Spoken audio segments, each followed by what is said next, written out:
But I will say probably the worst case scenario in this case, and again, it's not really a terrible situation because it is a position they're going to have to address. But I think taking a corner at 16 is a mistake. And I just, I wrote an article about this. It's going to be published on X later today. But if you are a team that traded away a two-time All-Pro, whatever you feel about Sauce Gardner, whatever detractors Sauce Gardner has, it was a two-time All-Pro, an excellent cover corner. If you are going to trade him for multiple draft picks, only to draft a corner the very first draft after, it leads me to believe that, okay, listen, we know we need a cornerback, but we didn't want him, and there's so many other different factors that come away with it. I think a cornerback with that pick would be a mistake. Now, I understand maybe they push that to the second round. Maybe they go fourth round. There still needs to be an address of that position because Brandon Stevens' contract's coming up. Nahshon Wright's only signed for a one-year deal. There's reasons why the team may want to address the cornerback position. But this team is desperate to put up points offensively. And I have seen the New York Jets now consistently over the last 15 years preach defense as the main focus when everyone else on the planet is saying you need to put up points offensively. The Jets have been the one team that doesn't do it, and lo and behold, they've been one of the worst offenses in the NFL. They need to address the receiver position. If that means trading down and picking up Omar Cooper or picking up Denzel Boston, then I'm all for it. If you're not comfortable taking them at 16, then trade down. But taking a corner to me would be a massive mistake because it essentially says, listen, we know we need to put up points, but by golly, we're going to focus on our defense more than anything else. Where does Ty Simpson go? I think he's a first-round pick. I still do. There's a couple different avenues that you could see. I still look at the Rams as probably the one little, dangling tease there because they already were kind of thinking about moving on from Matthew Stafford. So Sean McVay has in the back of his head, I need to have a succession plan ready at the quarterback position. And I do think that Ty Simpson fits that mold. So I think the Rams are probably the best fit for him, obviously. But also I think the team is going to be pretty interested, whether it's with their second first-round pick, whether it's with trading up into the first round or moving beyond just the top 15 pick they have. I still think it's going to be the Rams. Comments, questions, your super chats cut the line. Nick Faria with us here in his weekly spot talking all things New York Jets. If Ty is there at 33, are the Jets taking him? Are they trading out of 33? What happens if he makes it to the first pick of the second round? I think they still just go best player available. And if that happens to be Ty, which I don't think it will, I think he will be gone before then. But that's faulty logic because, best player, a quarterback is a different conversation. You know what I mean? Best player, you got to love a quarterback if you're going to take him. Sure. High. It's still a pretty high pick. But from everything that we have heard, he's done a very good job of marketing himself. He's done a good job in the film room. He's done a good job in meetings. So if they feel like he's a guy that they want to be able to see if they have a franchise quarterback in, there's nothing wrong with it. And if they feel they can get him at 33, tip of the cap. But the way that I see it, even if Ty Simpson's available at 33, I would go, interior defensive lineman, defensive tackle.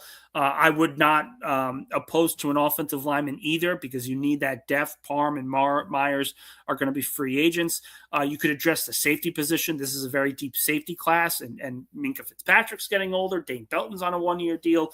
So there's a number of different ways they can go. And do not be surprised if they focus on linebacker as well. Rodriguez is someone that's been tied to the team. In my mock, I have them trading out of the second round, trading back in the second round to recuperate a third, and I take that, and I have them taking Hill from Texas. This is a quality linebacker class as well.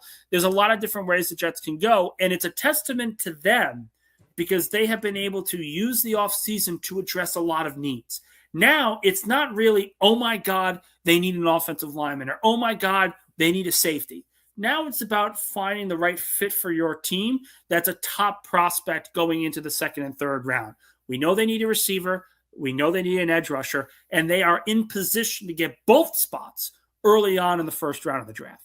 All right, Asmaniacs, listen up for a second. No matter what you're watching, whether it's New York sports or any game you didn't plan on caring about, there's no better way to stay locked in than with PrizePicks. It's daily fantasy made simple. You're just picking more or less on player projections. That's it. No complicated lineups, no nonsense. Just you versus the numbers. And here's why I love it. Even if it's a game you normally wouldn't care about, once you got a lineup going, you're locked in. Every play matters, every drive matters, every at-bat matters. I've been mixing sports too. Maybe a little football, throwing some baseball, maybe some basketball, and now you've got action across the board all night, and PrizePicks makes it even better with features like early cash outs if your picks are hitting, the ability to mix multiple sports in one lineup, and you can even see what other people are playing and tail their picks. So if you haven't tried it yet, what are you doing? Download the PrizePicks app right now. Use code HMA. That's HMA, and you'll get $50 in lineups after you play your first $5 lineup. Again, it's HMA on PrizePicks. PrizePicks, where it always feels good to be right.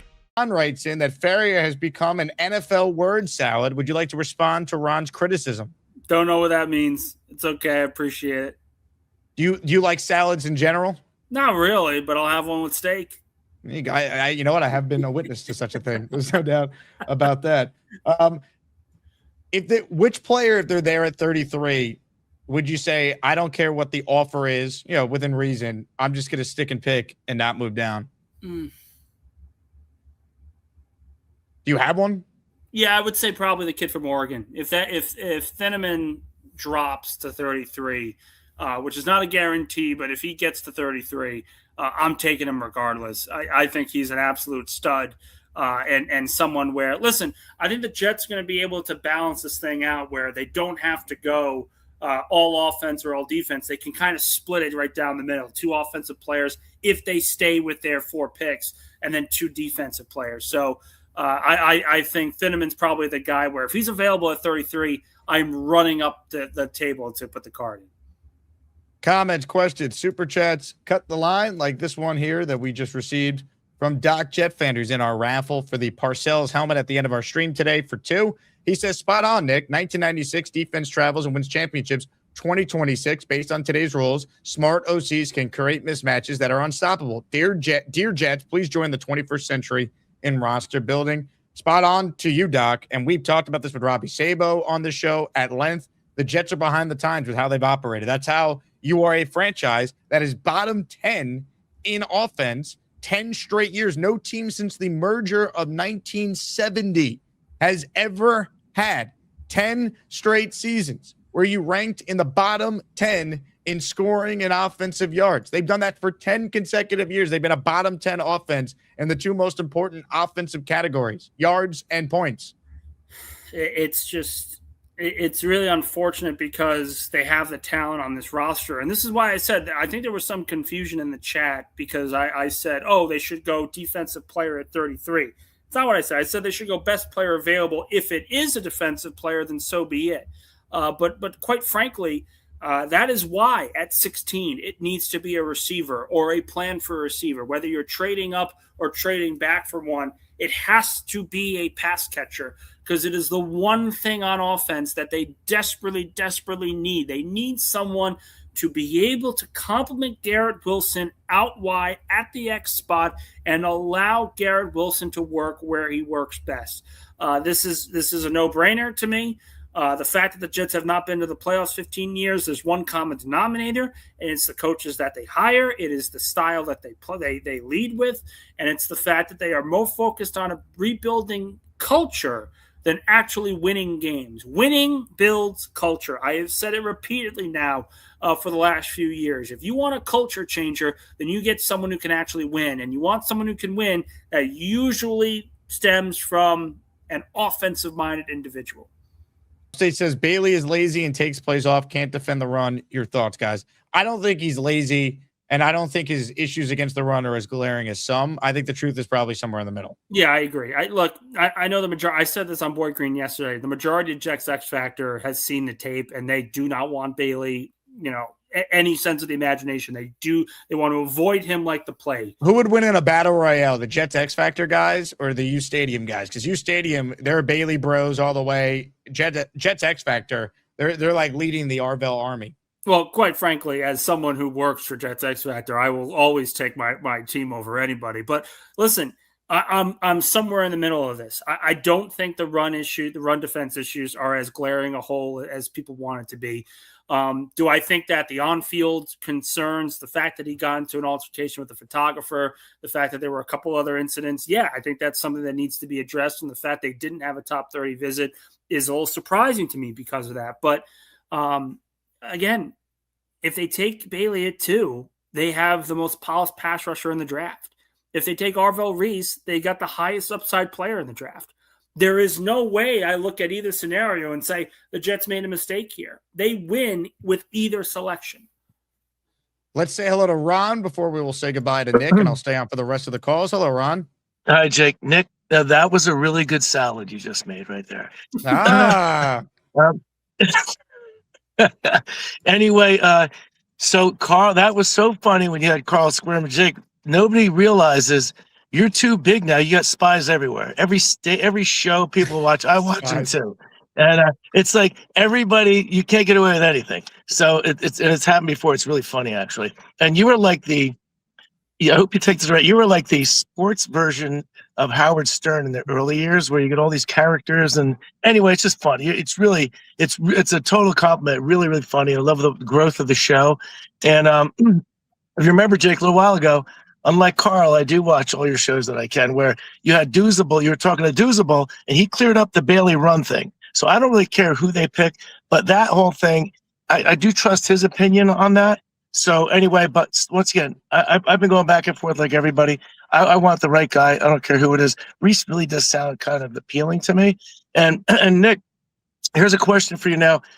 In your opinion, is Simpson the number 2 quarterback in this draft? Absolutely. Clear cut. You and like almost every analyst says that. So I'm a Jet fan for a long time. Jake, I've voiced my opinion before. I want a quarterback. I don't care if they get him. If it's the number 2 quarterback, if it's him or if it's Beck, whoever it is, I want that number 2 guy. I want to get him with our coaches, which I do believe in Frank Reagan. I want to get him. If he's the number 2 guy by 80% of the analysts, I want him. I would love to have him there and at least try to groom him. I know the whole thing. He might not get in. I see some people talk about, I saw a list of quarterbacks for next year, and a couple of those guys are so shaky that I don't even know that they're going to be on the list next year. So we might have 3 or 4 guys on there. So anyway, you've heard me before go on and on, Jake. But if he's the number 2 guy, I'm okay with taking the number 2 quarterback this year if we can get him on the team, on the roster. What do you think about it? The logic of what you're saying, if it was just, he's clearly number 2 and he's clearly a first round guy, okay, sure, then he'd be in the conversation at 2. But there's a huge drop off between Fernando Mendoza and then Ty Simpson, and then an even bigger drop off seemingly from Ty Simpson to the other guys. Like we might have a quarterback go 1, we will. Maybe Ty is night 1. I think he's going to be there at 33 for the Jets. And then after that, like I couldn't tell you who the 3rd quarterback is and when they'll be drafted. I think it's the earliest somewhere in round 3. Like the reason it can't be always the number 2. He's the number 2 quarterback in a bad quarterback class. Just like a couple years ago, Malik Willis was the 2nd quarterback taken. He went in the 3rd round of that draft class. That Kenny Pickett was the only quarterback that went in the 1st round that year. Like the logic can't be, he's everyone's number 2 QB, but it's not a good quarterback class. So that can't be the logic why you would take him. You only take him if you think he's going to be a good player. I firmly believe. What about 33? I'm sorry, Nick. No, it's all good. I firmly believe they're going to draft a quarterback this year. They wanted to last year. They want to get that process going of developing young quarterbacks and not having to pay backups $5-7 million a season. I think they are very content with the idea of taking a guy like Aller or taking a guy like Cade Klubnik in the later day 3 rounds, whether it's Aller in the 4th, Klubnik in the 5th or the 6th, and kind of developing them that way. I don't think they want to take a flyer on a guy that has 15 collegiate starts to his career. I get it. And listen, I think Ty Simpson got the raw end of a deal last year. Alabama's wide receivers were the worst pass catchers in the country. The offensive line was nowhere near what it has been. And he was still able to make, chicken salad with all this crap around him. But just because you're able to do that in the confines of Alabama and the structure of college does not mean you're going to be able to do that at the NFL level. So there are legitimate questions, there are legitimate concerns, and that's why I don't think the Jets are the right fit for him. I still think he's a first-round pick, though. I still think a team like the Rams, who have an established quarterback, who do not need to pressure him to get on the field this year, allow him to develop on the sidelines, that's a much better situation for him to go to than some place like the Jets. And again, this isn't saying that the Jets offense is going to be crap this year. They have the offensive line. They have a starting quarterback. Whatever your opinion is on Frank Reich, he's an experienced play caller. But when you add it all together, there's still a possibility where the Jets are going to have to turn to a backup, and that's the worst thing you could possibly do this year if you're drafting Ty Simpson. Right. Let him sit for the year, let him develop, and then see what you have in 2027. That's not what the Jets' timeline is. Okay. Jake, 33. You want him at 33? I would probably prefer to trade out, but I would be okay if they took him there. That'd be the earliest I would take him.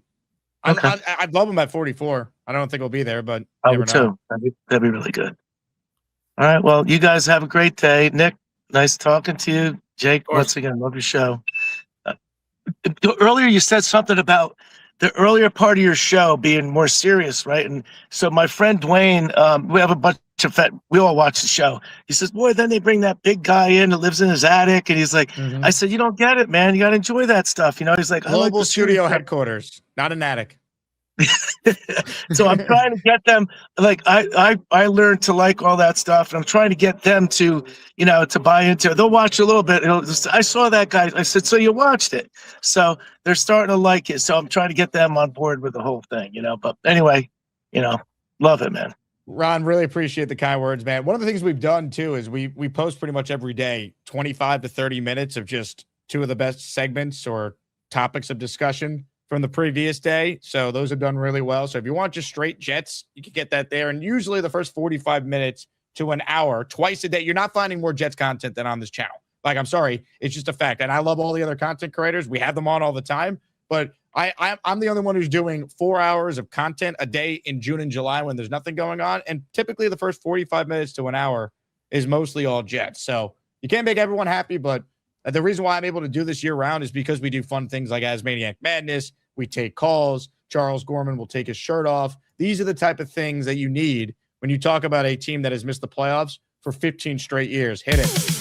You guys laugh. It's not funny. This is regurgitating. Those are two fairly young men. You want to see what a real man looks like? They don't care. They think it's funny that they're sickly and ill. This ain't no bullshit. Beast and Gorman look great. Yeah, they're both physical specimens. Destructive but constructive. That's extraordinary, yeah. 272 pounds, muscle and might. I'm all thrown off here. I'm all flustered here. Can I get to my jet point? Yeah, you could try. Oh, yeah. If you don't fuck off, I don't know what else will. Have a good day. You love it, Nick. You love it. What did I do to deserve this, man? Happy Friday. You enjoy your weekend. I'll talk to you next week. You too, buddy. Thanks. Ladies and gentlemen, Nick Faria with us. It is Weekly Spot. Comments, questions, super chats, cut the line. I've never seen someone get radicalized like Neil has by Lou B. Both Reese and Bailey are bad choices. Get the only no miss player in the draft. Love. The only no miss player in the draft I heard last year was the guy the Raiders took out of Boise State, who was a Heisman finalist. What's his name? Why can't I think of the guy's name? You know who I'm talking about. And look, do I think that the Jets would be better equipped in this ridiculous scenario? They take Jeremiah Love at 2 than the Raiders were last year when they took Ashton Genty. Yes, but you don't do it. You won 3 games. You don't take a running back second overall. Makes no sense. Mickey says, you down to get Justin Tucker? We need a kicker. I mean, if he's been legally cleared, someone will probably sign him. The Jets brought him in for a visit last year. Will Parkinson reported that. I don't know if he ever tweeted it, but I know he said it on a couple podcasts. So, yeah, I don't think it's crazy. Honestly, people might not like it, but bottom line is, like, Justin Tucker's helping the Jets win games. People will look the other way, and that's just how this goes. Clancy says, Jake, who started the collective? Now the Dolphins have one too, with TD Finstock and another guy from Finn's Tailgate. The collective concept has been around. It was put together by one of my marketing agents, like what the marketing agency company. They approached me and said, who do I want to work with? I said, Samini and BT. And we pretty much made it happen from there. They got PrizePicks to sponsor it, which is awesome. And the big thing for me was I didn't want to just do another Jet show. I'm on the air for 4 hours a day already, plus radio, plus I do roundtable part-time with Richie and Matt O'Leary. So it had to be something different, and that's where BT and Samini come in. And I think it's been awesome. It's been a really fun show so far. Hey, here's the deal. Just got no chance unless you click on that like button. And you got to make sure you subscribe to the Jake Asman Show. You don't, you can get the f*** out. Now let's go, Asmaniacs. We're built for this shit.